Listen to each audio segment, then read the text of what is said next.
This special episode is a very exciting new addition to Human Thesaurus. This time around, I am twisting the conversation the other way. We will deep dive into a word or words that we humans relate to in our lives as much as we like it or not.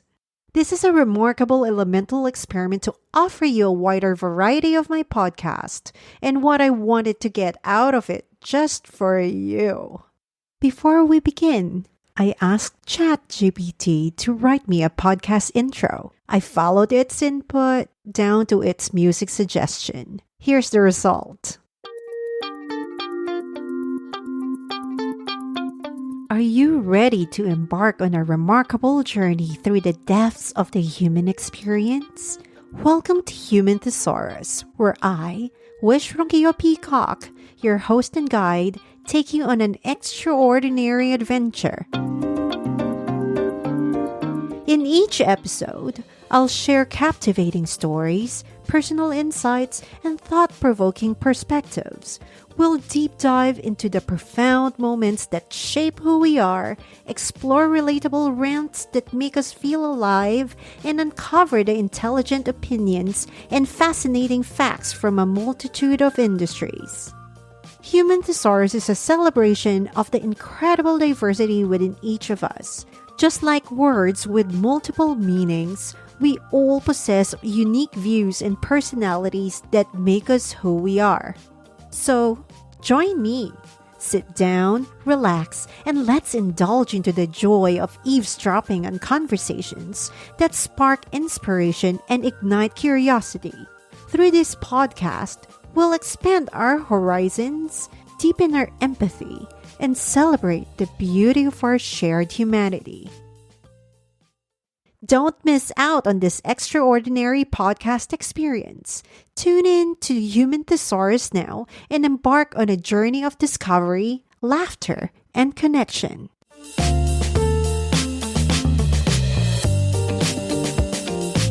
I'm Wish, your companion on this adventure through Human Thesaurus, where every word brings us closer to understanding ourselves and others.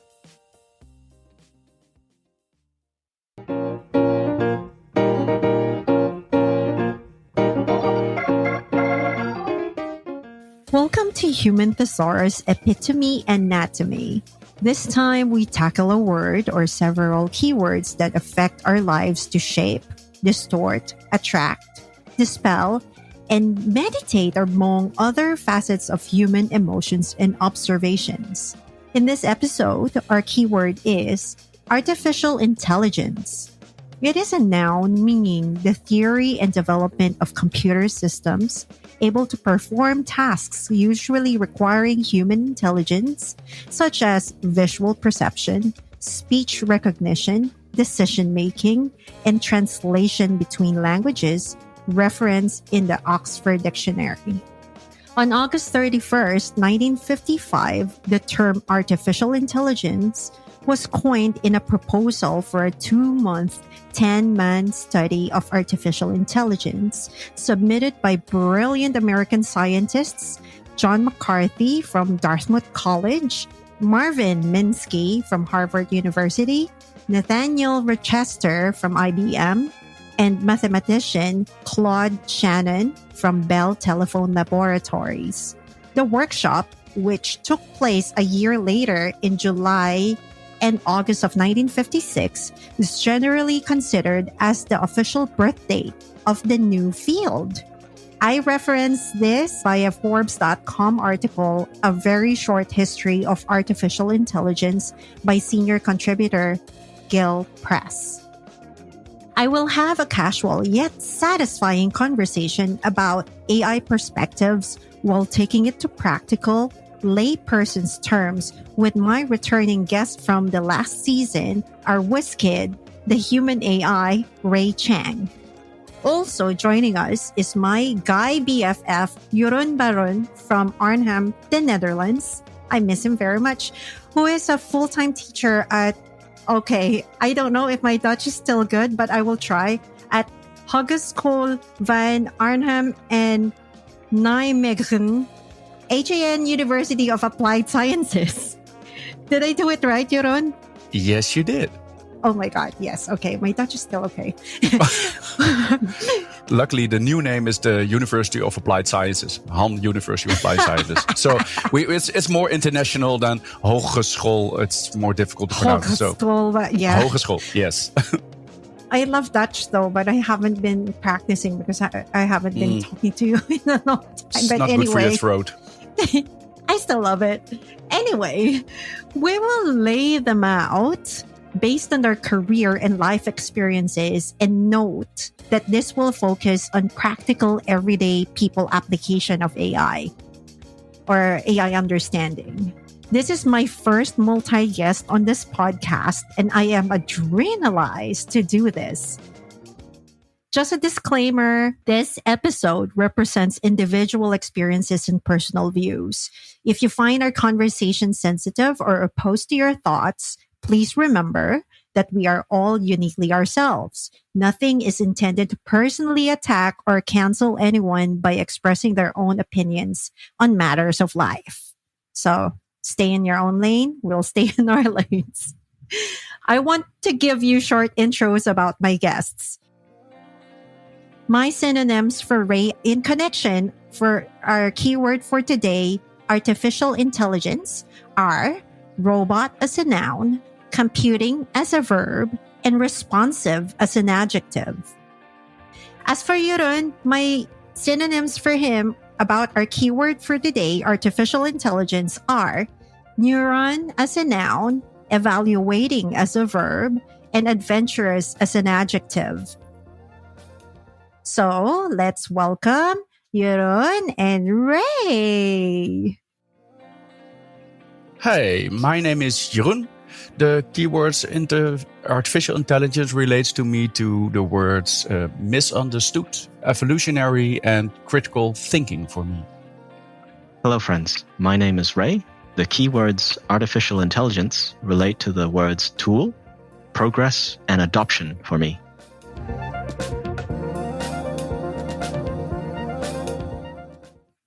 Perfect. Thank you so much for both of you. We're in 3 different time zones, and I'm glad it worked out. So thank you for that, first of all. And now I invited different kind of, I think, perspectives when it comes to AI.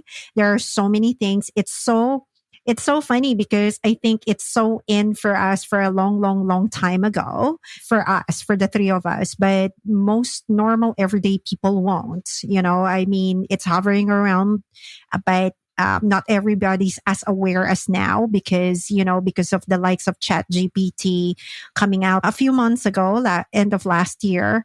I think that kind of blew up about chatbots, which was funny to me personally, because I was just like, oh, chatbots is just in right now. It's been around us for quite some time. So my first question to open this conversation up is, how would you explain AI to normal everyday people in a non-technical kind of explanation?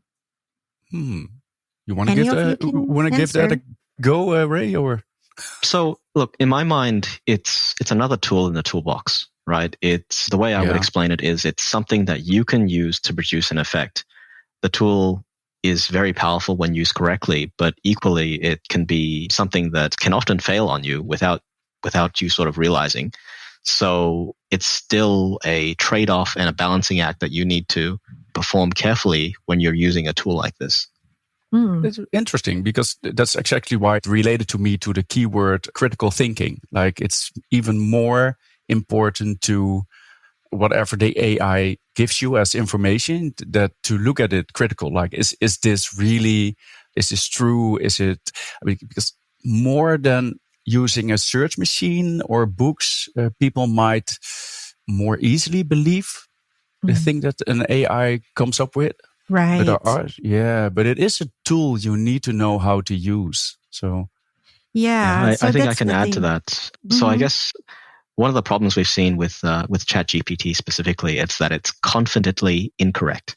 Yes. And it can produce what people call hallucinations, where it's confident that certain things exist or certain things behave the way that it thinks it exists, but it simply doesn't. And this is a problem with, I guess, generative AI in some ways, where it's just pulling things out of thin air and just going with it. And for anyone wielding these kinds of tools, you need to be aware of it. But once you're aware and you rationalize and you check what it's doing, it can be an immensely powerful tool.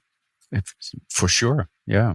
We've seen a lot of students using ChatGPT to come up with answers to questions, or like in the IT department, a lot of students use it to come up with code for anything, actually. I find that it's a good use by the students, to be frank, but I think it's probably an opportunity for maybe teachers to reframe how that sort of works as well, right? Like, people are using it because it's a useful tool, but they may not be challenging what they're being presented with from the AI. So If you had the opportunity to sort of reframe it as a challenge instead. So here is a bunch of stuff that I use ChatGPT to produce. Tell me what's wrong with it. Yep. That provides a lot of variance in how students need to tackle some of these problems. They might try and plug it back into ChatGPT, but ChatGPT won't be able to solve its own kinds of problems when there's obvious flaws in there. Yeah, definitely. Yeah. So how would you kind of frame that in terms of teaching everyday human beings or young minds? Especially for young minds these days, when it comes to all the information, be critically about what you hear, if it's the truth, if there's another side to it, or if someone might have a different view on things, like an AI does. It does what it does quite well. But we've seen before that if you feed it information from trolls in the internet, that it will very quickly become a troll itself. Yeah. Like it has no idea of good or bad. And it's very confident. It's not like humans where we sort of might have some retrospection about our information. I think, might be wrong. It's just very confident about it is the absolute truth, what it knows. Be aware of that. So you should always check the source. Like, okay, is it something that's the critical thinking part for me. Is like, is it something that I can check? You could see for yourself that it's the truth. So, right. So I think the key word that I'm picking up here is truth. So truth in AI. What's the train of thought here when it comes to guardrailing? Because I think I always, this is always like when Ray and I had projects together, I always am concerned about those guardrails. Like how are we... Okay.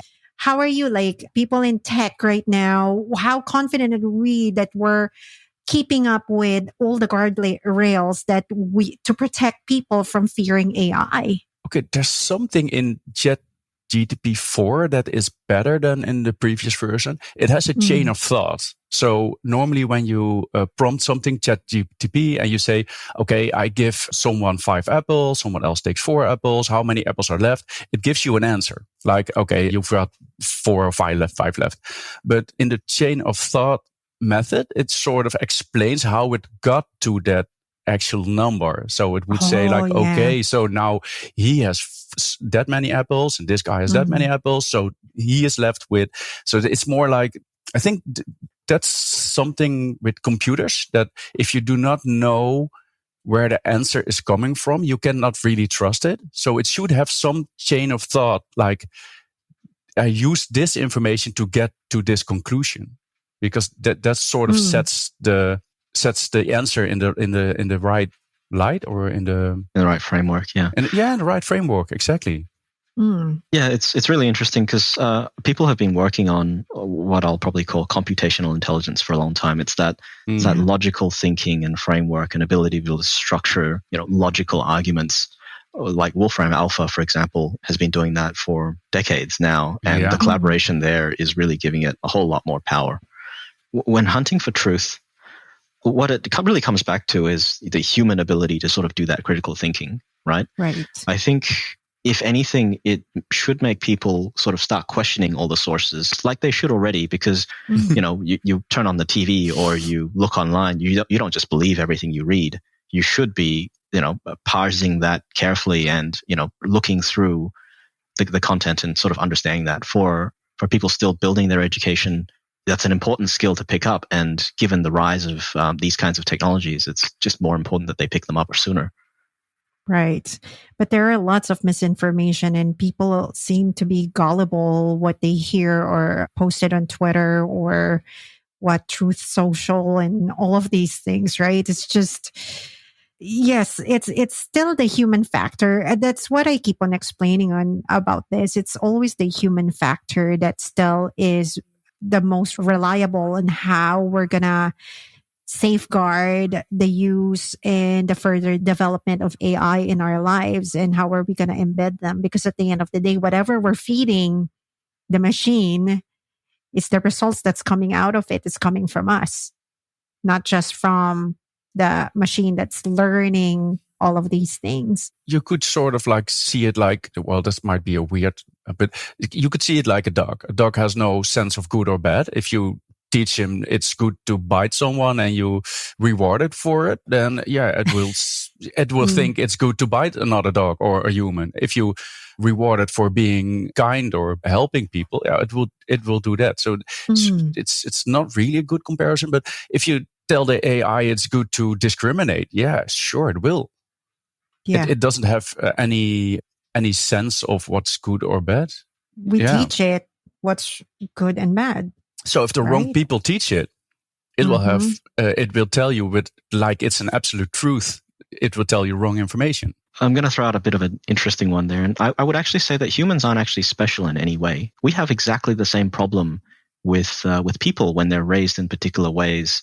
You know, if you teach them that doing bad things reward them in some way, that's positive reinforcement in that direction.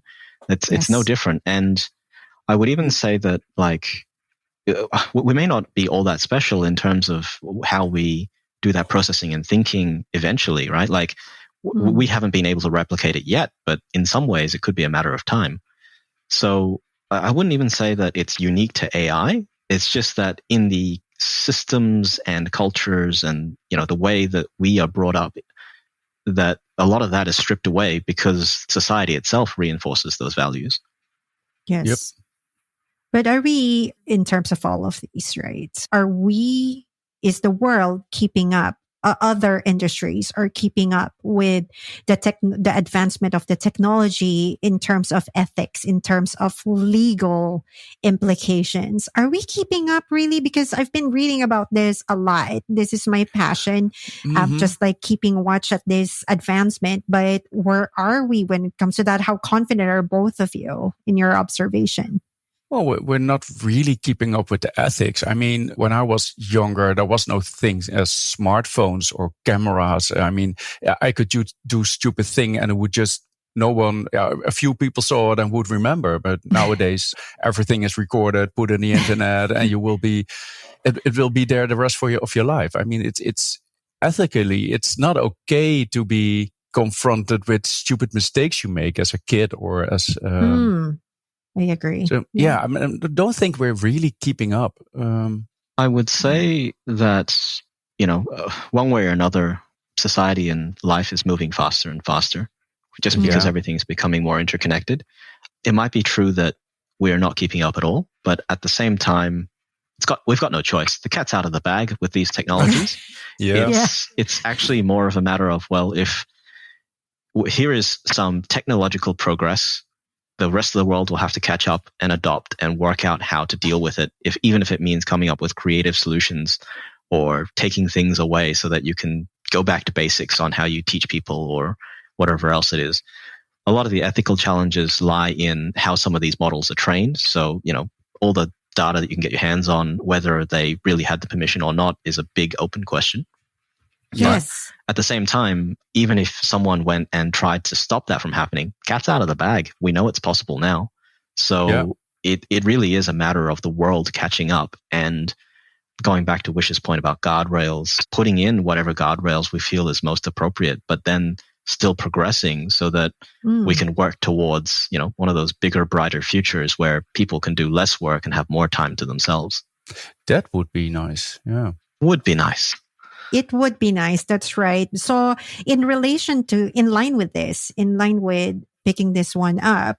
So I was just reading about these powerful tech guys having an open letter to pause giant AI development for us to catch up with testing and in making sure that, again, like guardrails are in place. Are both of you agreeing to this? Because I still have a mixed thought about this, because I was like, how would that be possible? But how would these powerful people saying it? Like, can you give me your thoughts about this so far?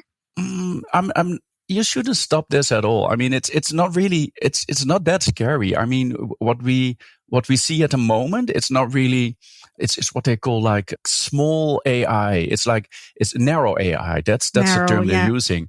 It's really like they're showing this AI, they're feeding it data of dogs. And then after a certain amount, like a million photos, this AI understands this is what the dogs look like. I mean, it's the same as for us humans. We see a dog and we think, okay, that looks like a dog. This is probably a dog. If I see a chihuahua, I might even be thinking that might be a big rat. So there is going to be some confusion. But the AI show it a picture of a wolf and it will say it's a dog.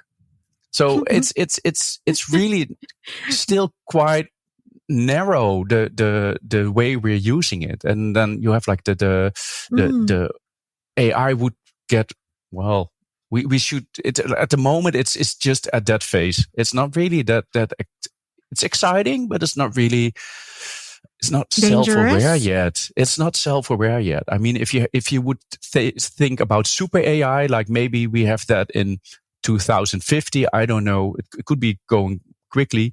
You will have an AI like you see in movies, like in the movie Her or Space Odyssey, like those kind of AIs that are able to make decisions on their own based on what is happening real time instead of happening based on what they have learned. Right. Ray?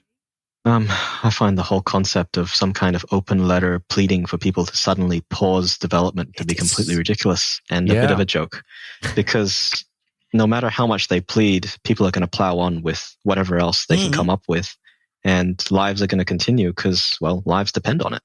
And it's their livelihoods and its opportunity. Why would anyone in their right mind and somehow justify, what was it, a 6-month pause? If anything, it gives opportunity for, well, it doesn't give any opportunity whatsoever, really. No one's really going to pause.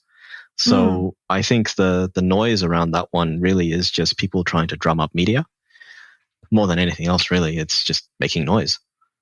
It's not just making noise. I think I'm quite cynical about this. Ray has seen me being a sweet to being cynical when it comes to these things around us.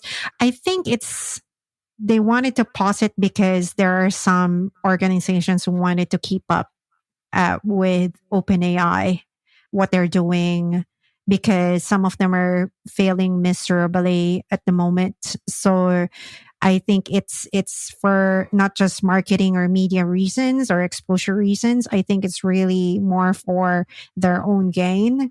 I mean, this is my cynicism about this. That's why I can't fully react. It's like, why do you want to pause technology? Why do you want to pause it?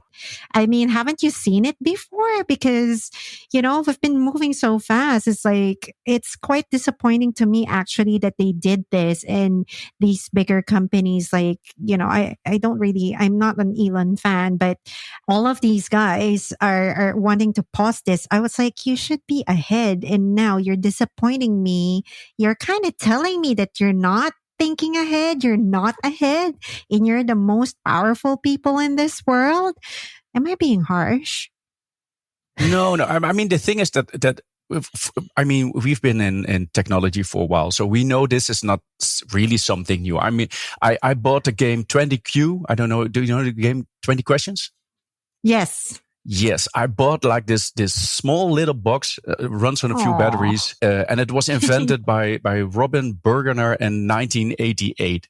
So that was the first artificial intelligence. Like you can for the people that don't know it, it's like put something in your mind. You think of a object or an animal, and the computer will ask you a series of questions, and you can the statement is it will guess what you're thinking of in 20 questions, and it works fairly good actually. So you answer like yes, no, and it will ask you questions like, is it bigger than an elephant? Is it a human? Is it and it comes up with this through this network, like it's in what they call the neural network, like through this network of how do you end up at a certain answer.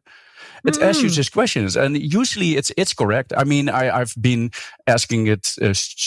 I have thought of really strange things, like a bicycle tire. How do you call it? Ventieldopje. Well, like pressure. Yeah, it's like the gauge, where you put in the air. Yeah. So it's the tire pressure. Yeah, is that the English word? Yeah, fair. We call it the fietsventieldopje. Well, anyways, it guesses it in 20 questions. So that's it's nothing. It's not nothing that's special or new. It's just that because it's in the media, and I think even the latter is because a lot of people see the possibilities. Like you can. With generative AI, you can think of a company name, and you can let it create a logo, and you can say like, okay, what are the best? Bye Fiverr. Exactly, but you can ask it questions like, what are the best companies in the world doing to make money? It will come up with an answer based on the information it has. So it's a way for a lot of people to make money or start their own company, or sort of like it's bringing power back from the big companies to the normal people. So I think that's also one of the reasons why they want to put a hold on it, because it's a lot of information and data for the normal people to use. Yeah, but pausing it is not about us everyday people. They wanted to pause it for their. By the way, just a segue, because earlier I was using ChatGPT a little bit, and I asked, explain why we need to pause the development of giant AI. So there are like 5 that it explained, like safety concerns, ethical concerns, accountability, bias, lack of understanding, and then overall, pausing the development of giant AI would give us the opportunity to address these concerns and develop AI systems that are safe, ethical, accountable, and biased, and beneficial to society. And I was just like, okay, no, you don't need to pause it, because you should be working on this while the big techs are working on this. Big and small techs are working on this. You have to work alongside this. So it's like, why are you pausing it? It's like, it's your fault to begin with. It's like, because you didn't, it's like, especially like, if you pause this, then there are implications, especially to the smaller companies whose lives are dependent on investments, investments and funding. If you pause this, it's like you're going to affect those small people. It's just oh, now my opinion's coming out. Well, Ray, anything to add? I would probably add that the practicalities of implementing such a ban are just simply unfeasible. You wouldn't be able to stop it even if you tried. So in that case, it simply won't happen. What is good and probably, I guess, positive is that now that we know it's possible, there's a lot of open source effort towards implementing these things out in the open instead of owned by a large capitalist company. Yes. So that's really promising as that sort of comes along. And I mean, ultimately, what people should be looking at is, well, how do these tools help me do better and or be more efficient? And how can we adopt these things into our ways of working so that, we can focus on the meaningful stuff that we actually need to do and deliver? That's right. That's right. But also coming back, like, what's the difference between, just to make it clear, what is giant AI versus generative AI versus responsible AI? Like, why? Everybody would just hear this, but what are the differences? Like, the easiest way to explain them. What are they? Right. Generative AI is everything that is generating something like text or images, or you even see that you can feed AI a movie and a photo, and it will generate you in the movie. So that's more and general AI is it's bigger than or it has more reach than the narrow AI, what we talked about. The narrow AI is specifically for a set of tasks, and general AI it's not for a specific set of tasks. So it's more a chatbot, or it's also kind of narrow. General is pretty much like different sets of data, skills, data. Yeah, scalable. Exactly. Like you can teach it more and more. Yeah. So, well, it's more the narrow AI is more the sample of the dog and the wolf, and the general AI would know all the animals. And there you go. So yeah, I like that explanation. Yeah. I and suppose what's giant? Why is tidbit, it giant AI? Right. Why that term? Data. So it is about the amount of data that needs to be processed to train and run these models. So, for example, for ChatGPT, these are what they refer to as large language models. It's actually not entirely feasible for, I guess, an individual the average individual to, build a sufficiently large machine and actually run this at home, because of the amount of resources that it usually consumes. It just is quite expensive as a process. So, unfortunately, because of the computation requirements, it makes it the kind of thing that only big corporations can get access to. But slowly and surely, we're whittling away at this so that in time, maybe we can run these kinds of things at home, which will put it into the hands of the individual.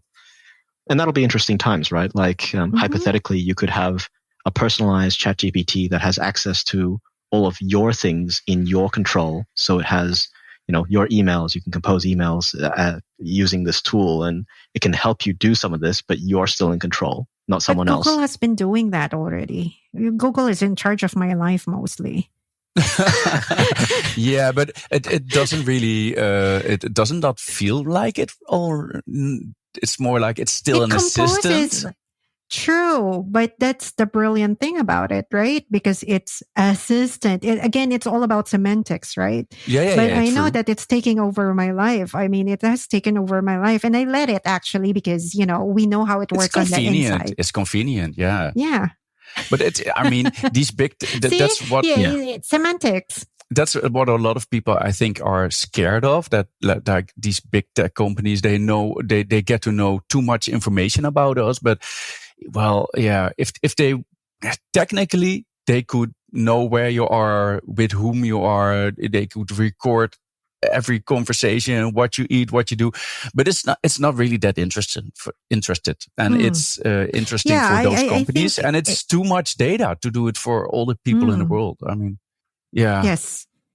So that's why I think we have to go towards the fear, right? So for me, I know that Google took over my life, but it was a conscious decision from myself.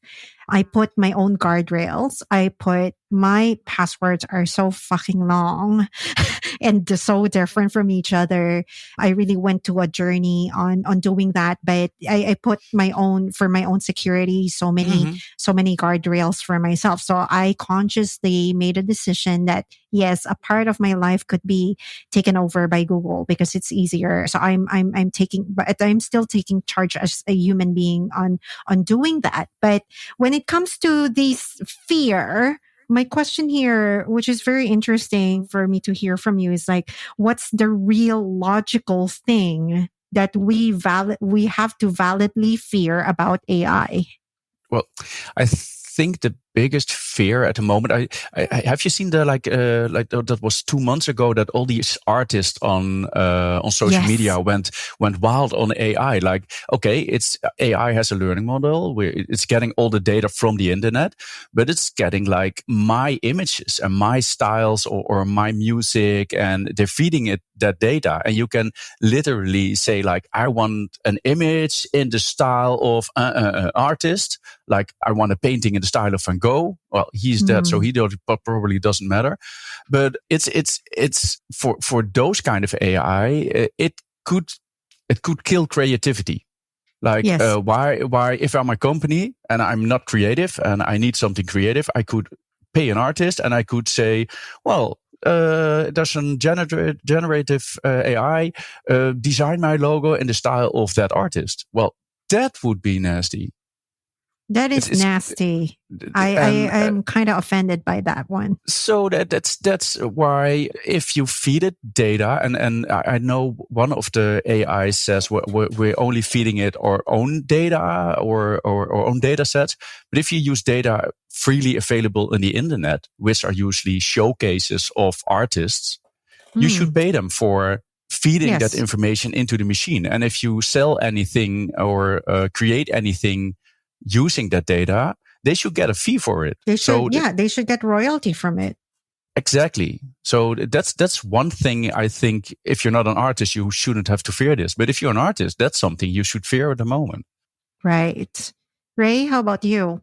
I think simultaneously, I mean, fear is one thing because some people don't understand it or can't leverage it as a tool or it's taking away how people are currently making a living. And that's a point of concern.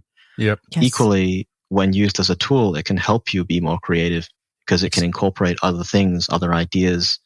Think like generative music, for example. Have you thought about these kinds of instruments paired with something else that might not be viable unless you had these tools in your reach?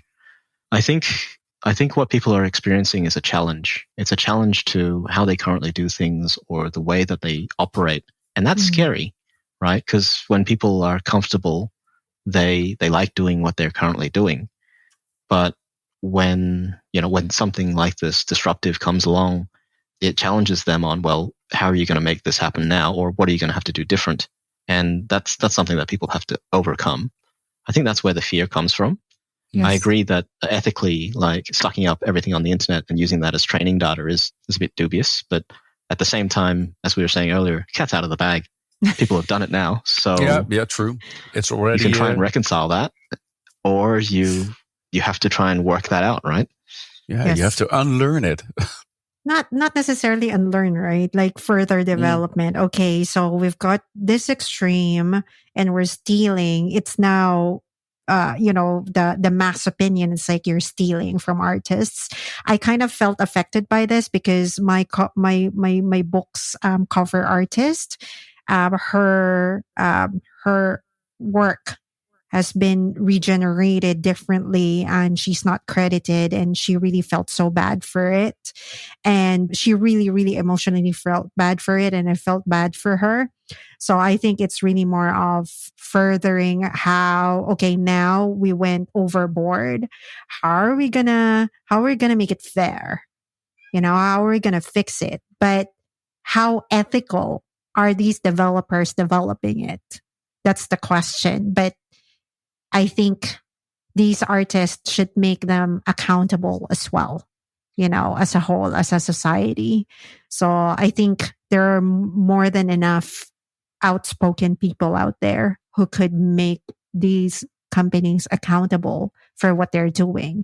But like what you're saying, right? Cat's out of the bag. So I think the next step for all of us as human beings, not just the techies, is to really just make these companies accountable and give them feedback, right? Because how are they going to know? I mean, sometimes power could cloud your judgment, or you've been developing it and you don't know anymore. Like where's the limit, right? So other people, like if cat's out of the bag, then you can't really put it back in the bag, but just like hone this, feed the cat, pet the cat, cuddle the cat to make it a good cat, right? Yeah, I agree. Oh my gosh, that's cute. Yeah, because you don't like cats. That's cute. Yeah. I freaking love cats. I know. It's a good reference. No, I think that's right? Like it's a matter of reconciliation and saying, okay, well, we did this, my bad, but then what can we do to sort of give credit where it's due and everything else is a big open question that needs to be tackled sooner or later. But yeah, otherwise they'll just get away with it, right? Yeah. Yes. Well, and it's really difficult. I mean, have you tried the moral machine? What's the moral machine? It's an experiment where it's a website where they ask you questions for, you see it's an artificial intelligence for self-driving cars. And it has to make, check that out. Because you have to make decisions. Like there's a car driving and you see a street on one side, the car has to avoid some people walking on the road. And then you get like these questions. Okay, it's a self-driving car. So there's a dog in the car and there is 2 children walking on the road. But if the car sways, it will crash and the people in the car will die, or anything in the car will die. So you have to make these decisions. Okay, 2 children, 1 dog. What would you do? And it's a whole list of questions. And the demographic of the results were actually very, very awesome. That in especially in the Asian cultures or Middle East, people would choose for the older people to survive. Like there's 2 children in a car and 1 in an elderly person on the road. It would sway, kill the children in the car. In European countries and American countries, they would choose to save the children. So in that part, they say like, okay, you would say if you have a self-driving car, it should have some other morals in one country or in another or part of the world actually, or another part of the world. So morals are not the same all over the world. So everyone has different morals. Wow. So how are you going to teach the AI what is moral for everything? I think we could easily say, well, don't kill, don't steal, some biblical notes. But further than that, it's going to be hard. There's a cultural aspect. So this is another level, right? So there's emotional, there's cultural. This is very interesting. Oh, you're giving me more things to think about. Ray, anything to add there? You had enough. I in my mind, absolutely. There's a lot of layers to it, and we're just at the surface of what this could do in the future. Yeah. Time will tell on where all of this goes, but ultimately these are powerful tools. So people will need to work out how to wield them properly. And that includes dealing with these challenges, even if it's on an individual by individual basis. So it's something that's tailored to you. But that's probably a little while away. Well, yeah, it is. I mean, before guns, there were other weapons. And so that was the tool. We had to come up with rules like it's not really fair to shoot someone who doesn't have a gun. That might be a weird comparison, but even with these tools, you have to come up with some moral rules for it. So, yeah, and that's kind of far away so is it safe to say now that because everybody is creating a hype that the likes when ChatGPT came out, that it's a little bit on the sentient side, but it looks like we're really far, far away from these machines to be sentient, right? Yeah, and far, far away. I mean, even with artificial intelligence, accountability is a big thing. A self-driving car, if it would drive if you would drive into someone like this self-driving car, then who is responsible? I mean, you are the one driving the car, right? Not really. It's the artificial intelligence, but that has no sense of morality. So I think the responsibility is with the one who is using it. That is the one who is accountable for using the AI and the outcomes of the data. Wow. And the right and wrong, right? There's just so many because, you added the cultural and moral aspect of it. I think they're all relative, and how we're going to solve it in the future in feeding data of AI would be very, very essential. And then I think one of my hope while we're developing this moving forward is really the legal aspect, the ethical aspect of it. I think there will be new jobs that's going to be created for this. There's going to be new departments in the government sector.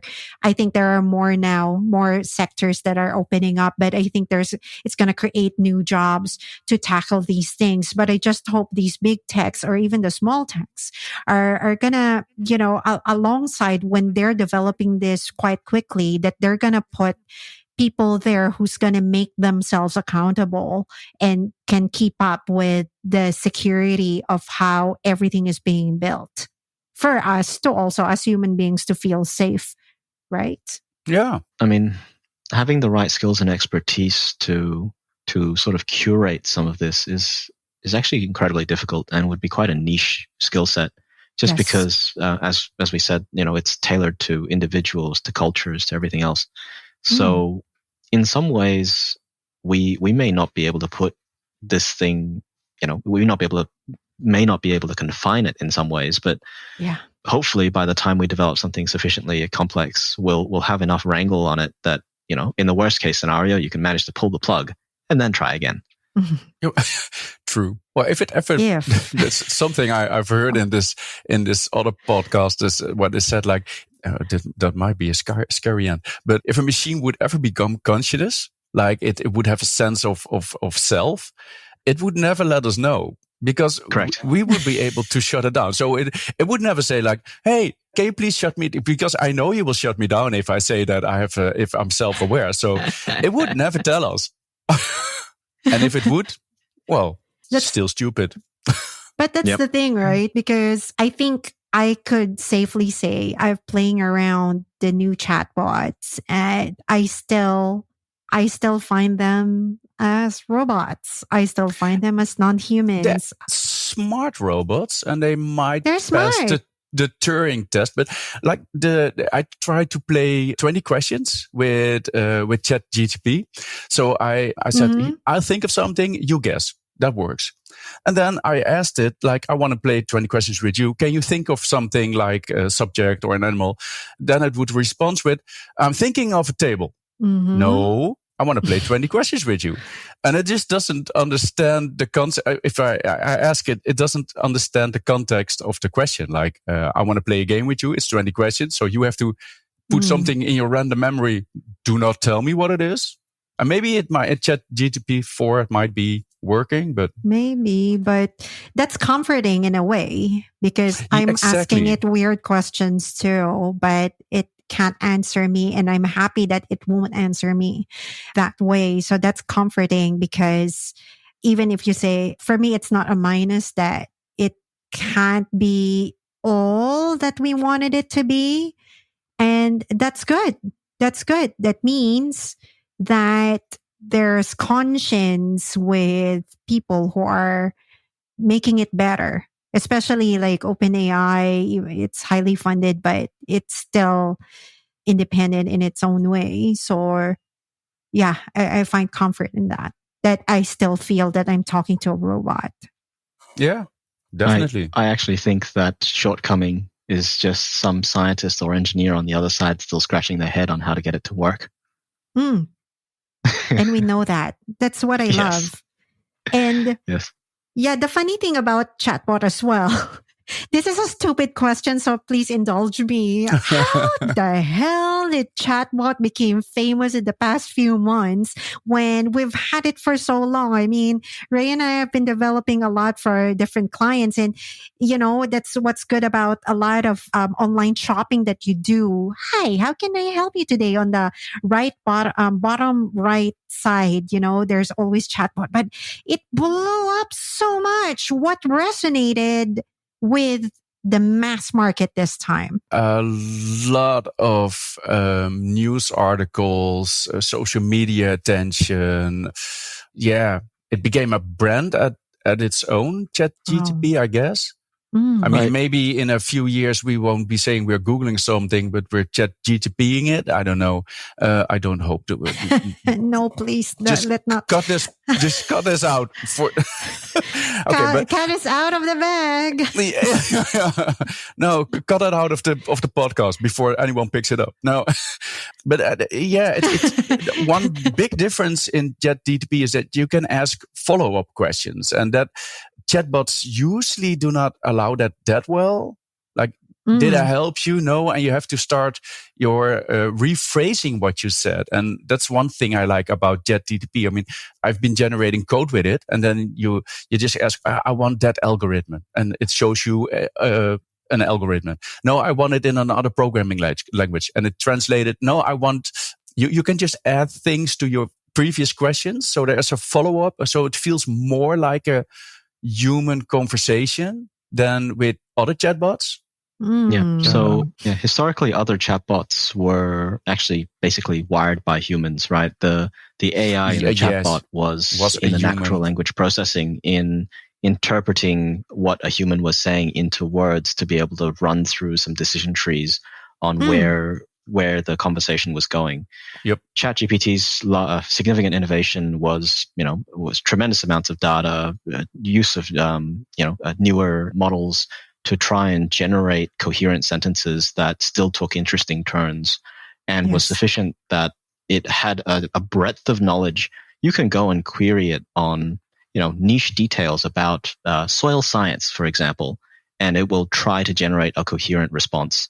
And its breadth of knowledge across many, many topics made it quite the, what's what I'm looking for, beginner expert. In that it can find definitions and provide responses to things, but it still gets things wrong. And that goes back to the issues with it being confidently incorrect. But it is very interesting as an output, which is probably what helped blow it up. Yes. Yeah. Oh, I like that. Confidently incorrect. I'm taking note of that. Yeah. Okay. Let's have some fun. What are the common stupid opinions about AI that you've ever heard from everyday normal people? We're not making fun of people, but it's just a nice anecdotal thing for us to do. I mean, at a naive level, the thought that it might be able to immediately take away jobs by, I don't know, generating all of the code required to do something it still needs someone to wrangle what it's doing and try to make the right kinds of judgments and so on. It's a tool. Whoever is driving it is ultimately responsible for its outputs and where it's going. There are tools today that, will just invoke ChatGPT based on a question that's been asked and then just run that code and see what happens. So there's a lot of interesting, fun experiments in that side of things. It's quite good at it as well, but it's not for complex programs. That's right. Well, you can get it to do complex things given the right kind of queries and contexts, and so long as you narrow the problem space. Yeah, but exactly. The assumption that it takes away what it is that, that we do in some ways is probably an exaggeration.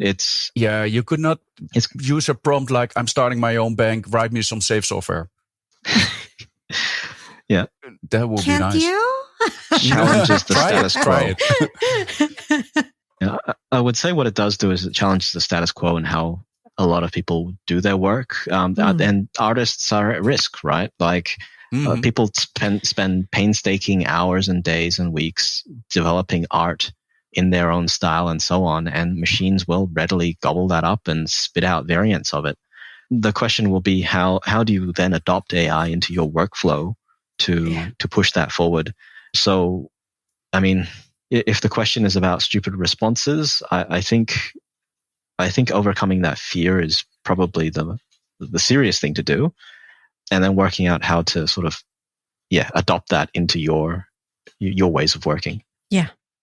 Yeah. Even that 20 questions that Jeroen is saying, I asked my international school teacher friends how they teach young minds, and they said it's the way they teach now is upside down. They ask a lot of they would give the students a prompt that this is the answer, but give me how I came to this conclusion.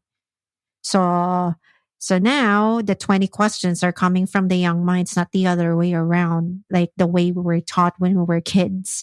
So that's really interesting input, and it does make sense. And the way it is, it looks like that's how AI is being built, if it's that responsible. I think. I mean, the narrow ones at least. Yeah. Thinking about it, I think one of the stupid reactions to AI is, "Hey, let's put a pause on this." Yeah. Winner! I love it. Well, I had some colleagues saying like, yeah, but what if a complete report is written by ChatGPT, like an essay for that a student has to make? Well, I mean, we're going in some education is changing where teachers are becoming more like coaches So we want to get rid of the PowerPoint presentations of 3 hours, so we just say, okay, this is your assignment. And the part of the assignment is you have to find your own information. Yes. And then you just help them. If they have questions, you're not giving any answers, but you're steering them in the right direction. So have you looked at this? Have you tried that? What have you done? What is the point where you get stuck? So you're more like helping them to find the answers themselves. And that's really interesting. And maybe for artificial intelligence, a good start to become more aware of the misinformation there is. The training. Yeah. And I think because some of my colleagues are afraid, like, what if a student has become, the whole essay has been written by ChatGPT? Then my answer would be, well, if you have been coaching this student for over a half year, you should know if it's their own work, or so maybe it's somewhere I wouldn't say your fault, but you should also be aware of the journey a student is making in their learning process. It would be a different way of teaching. That's true, because, I've been reading some of the answers to me by ChatGPT, and I could see it's like, oh, okay, it repeated that. It's not perfect, but you just needed to pay attention, because I'm a writer, right? So I could see it's like, okay. I could see that. Like, it's not even a human mistake. Nobody would make that kind of mistake, even if they're novice writer or whatever. I could see that it came from a generated text. Yeah, and if it would be perfect, maybe that's a mistake as well. I mean, humans make mistakes, so a lot, yes. So a perfect text might be a sign of brilliance or plagiarism. Thank you. Yes. Well, and do we actually really care? I mean, okay. Until now, or actually before, when I had to write an essay, I went to the library. I got some books. I got the information out of the books. I didn't come up with the information. I just got it out of the books. I made my own story of it, and I understood sort of what happened. Then there was Google. So I Googled the shit, so I didn't have to go to the library. And it's not something that I invented myself. Nobody did. It's somebody invented it. But then I'm just taking the information, recreating it in your own understanding. Yeah. Exactly. So I think that will become more important. That how would you make students show you that they're understanding it? But just it never really was their own idea or their own invention. They always copied it. They copied it from Google. They copied it from books. Inspired by. It's exactly. So yeah, I think ChatGPT should be seen as some inspiring information that, and you hope it will connect to the knowledge you already have. Yeah. And that's exactly it, I think. These generative AIs are useful to explore ideas and try to help you explore something you haven't thought about just yet. Exactly. But ultimately, at least right now, the legwork lies with you. We currently make students pile through, reams of books, reports, whatever else it is. How much do you actually remember of reports you've written and things that you've studied? But somewhere along the way, humans are picking up the essence of understanding in that, and maybe morals of stories or whatever else it is. Currently, the machines can't produce that yet, but it has maybe even some idea of words that are related to other words for now. It'll be interesting to see where it goes, but for now, the essence of understanding is still something that we have. Hopefully we'll get there, but, slow and steady. Yeah, I think if we would say that an artificial intelligence will be smarter than a human very soon, then we're really underestimate our own intelligence. But that's another good thing. Underestimating our own intelligence means humility. That means it goes back to humans who are feeding and training all of these machines towards what direction that we're going to take them. So I think it's safe to say, in my own mind, it's safe to say, picking up from this conversation, is that everyday normal people should not really fear this. It's really more of watching it and monitoring it and making the people who are making it accountable to where it's going at the end of the day. So having said that, I'm asking you both, what wisdom did you pick up from this conversation relating to artificial intelligence? Oh, wow. I didn't see that I question. mean, you're already on tech, but at the end of it, like, what did you pick up from this? Well, for me, it's interesting that you and Ray sort of like we share the same ideas, and so I had some interesting samples and that confirm my bias when it comes to AI. Mm-hmm.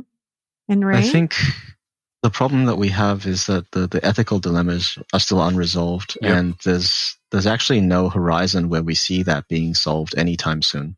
Yeah, it's far off in the future. 6 months won't do it. In fact, people have been working on AI ethics and explainability for years, and it's still not been resolved to date. So, yeah, I mean, even from this conversation, it's clearly that a lot of more work needs to be done. But the problem is, like, what kind of mechanisms will be put in place to be able to drive effort towards this? Otherwise, without public sentiment or consensus or any kind of drive, it's just not going to happen. Okay, I love that. So maybe that should be the latter, not stopping the development, but starting a bigger development on the ethics of using AI and developing AI. Yeah. Yeah, but it still irks me that this is not set as part of the package by the big tech. The fuck? Well, yeah. It's a problem of priorities. And I mean, ultimately, companies answer to their boards and management and everything else. And unless it's actually something that results in negative public sentiment or some other external drive that corporations will align to, it's unlikely that people will put much more thought or effort towards it. But eventually, if there's enough or a big enough fallout or some other catastrophe, maybe things will change. But in the current course, it's going to be quite difficult to get these companies to be accountable. Well, how about that pause, right? I mean, it's such a big excuse. Yeah, I don't know. I don't have anything good to say about big people requesting for a pause because they needed to keep up with checking it out. Like, what the hell? They should allow the pause, but only for big companies.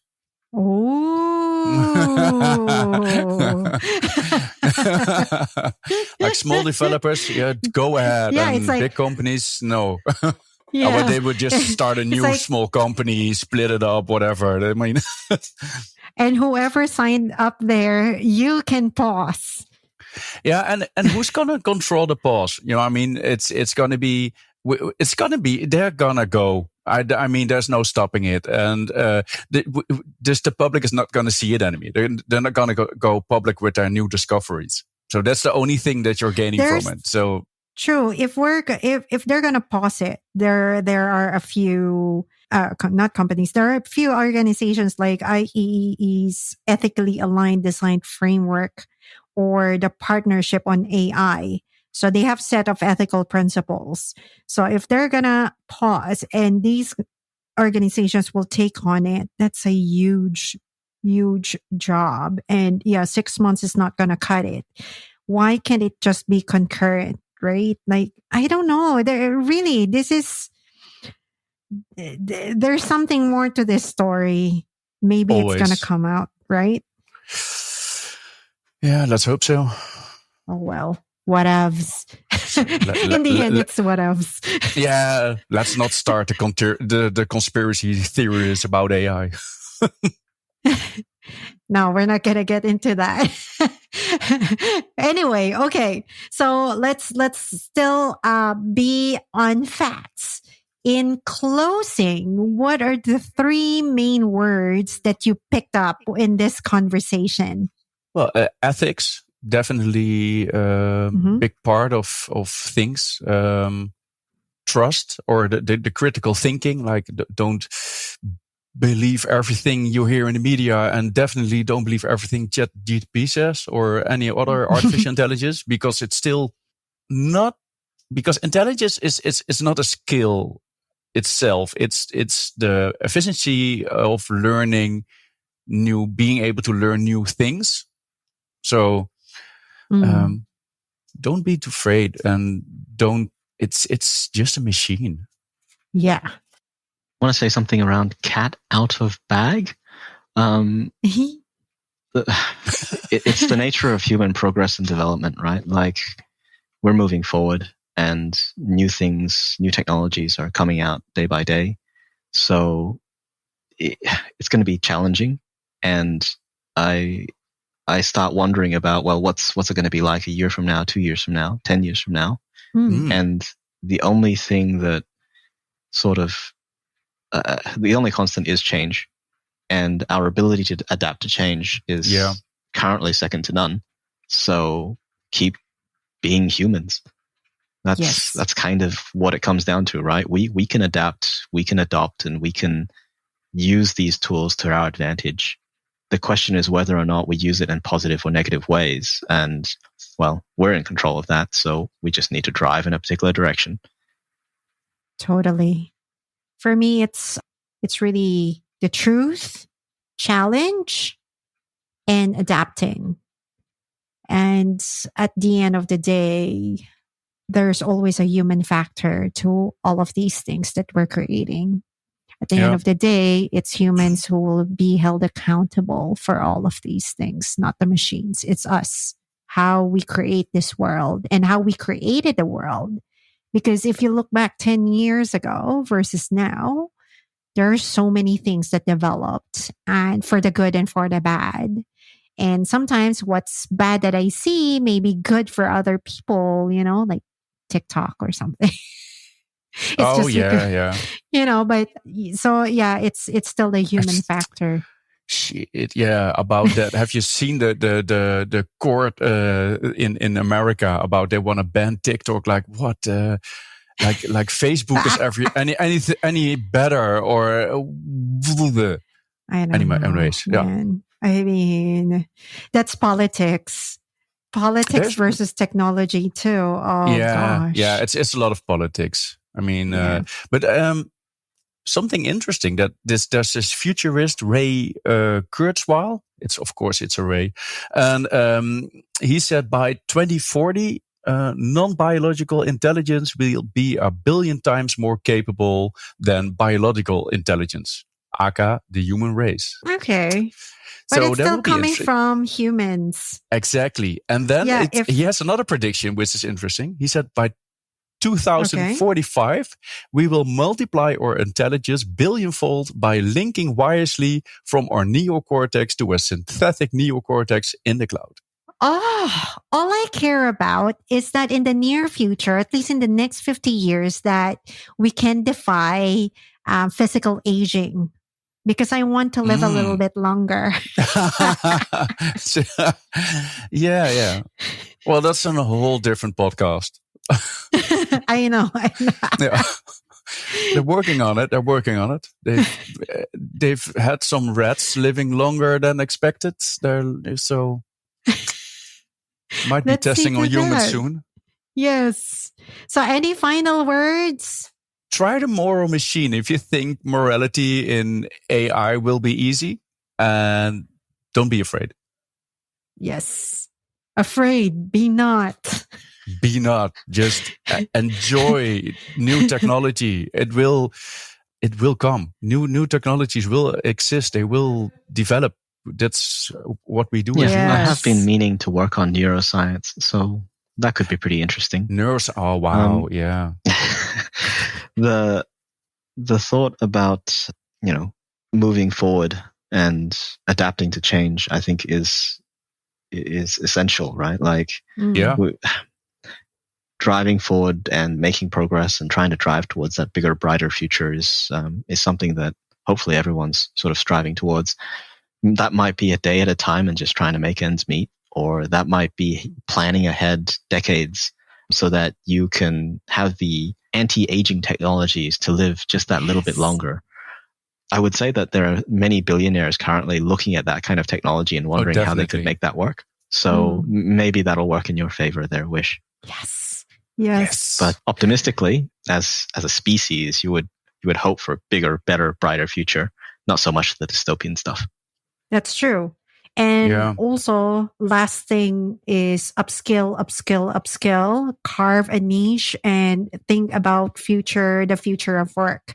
It's not about fearing that they're going to take away your job soon. It's more of what else you can upskill for yourself because it will come in the future. For example, let's say atmospheric civil engineering, like carving the highways up above, for flying cars, or as simple as content moderating data feeder for the future of chatbots. There are so many things that you can think of. They may sound crazy, but think ahead if you wanted to have, to carve out new jobs in the future. Or, right? Like in like, I don't know, in the year 1000, no one would ever think a desk job was a thing. I mean, what are you going to do the whole day? Sit behind a desk? I mean, you need to plow a land, or I don't know, take care of the horses. I still plow a land. Or fight, like be a warrior or something. Catch food. So things change. And a desk job is something... thing of the past.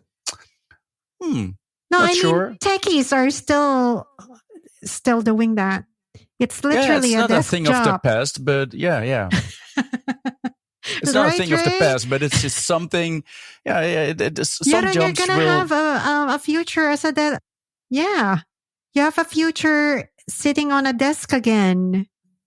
Wow. Awesome. Right? Come on. What's your new job? I'm going to be a back-end web developer. So I'm going going back to technology. So hopefully improve some of the search engine part within our company.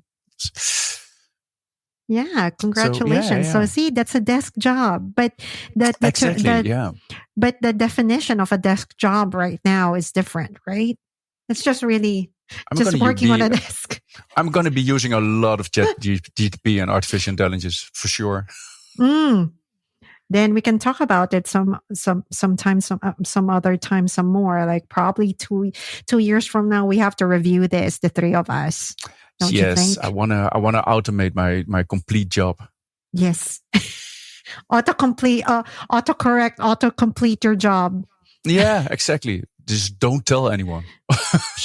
No. Yeah. Yes. Yeah. The cat's out of the bag, Jeroen. Yeah.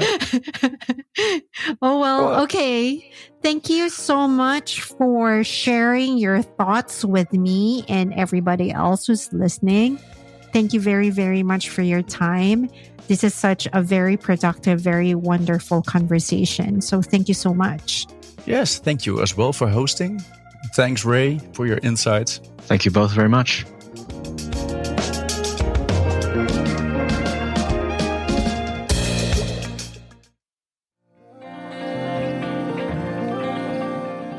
Some important words relating to artificial intelligence are ethics, forward, and humans. As one of our guests, Ray, said, "Keep being humans," end quote. While Jeroen said, "Don't be afraid, it's just a machine," end quote. Also, I would like to apply another quote from a character, HAL 9000, from the 1968 film 2001: A Space Odyssey. "I know everything hasn't been quite right with me, but I can assure you now, very confidently, that it's going to be all right again." We all have our own fears, conclusions, and expectations about every single element that comes to us as change or evolution of our lives or even the society. AI has been around for 60 years and the pace of change will never ever slow down. All that matters is our humanity, the values and morals that we keep to drive positive change rather than any nefarious means. Well, I hope so. Whatever your opinions are about the subject, it's always good to be a part of the conversation to keep all of us in check. This world has to be always open to that.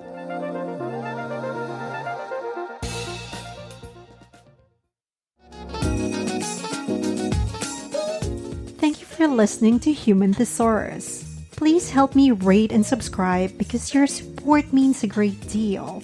Join me again next week for another episode. And while waiting, why not listen to my past few episodes? You may find one of them compulsive. I'm your host, Whiz Peacock. Have a fantastic day and thanks for listening.